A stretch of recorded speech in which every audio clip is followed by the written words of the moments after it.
Hello ma'am. Yamna nungai nu meaning asise. Gaura gi chera busu taba duga. Lebak yam ningba saba. Nongmai pairaga mingonda kwa thap yam tauba, wazau yam ngangba, machum chaba. Pathaudo. Ha, phudagre haine. Aina tawna ina phangbane. Kaunagum se ko lakhini mai matam loi lakhini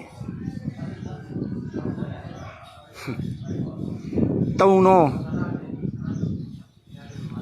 mai tai masen ne khoi nokning de ko nokning de bana yamna dubu noi gi na tau noi na tau thoki ba thabak tu na dinga si noi na mu chei ja ba khoi mu harawe ne ka noi na mu naning do sangkai pu mo do khoi na mu haraure ado harau ning de nongai bi de nang gi da mak to ko atai su na khu selo nongmai pairaga ko mi da dhap tauraga lebak ning ba saraga mi gi minung si kholi ba sing na khu selo aina nate ke aina kem to ngam de nu gi matam lakhini na khu selo loina ngai raga leyo akhoi mu nok ke ko akhoi mu nok thage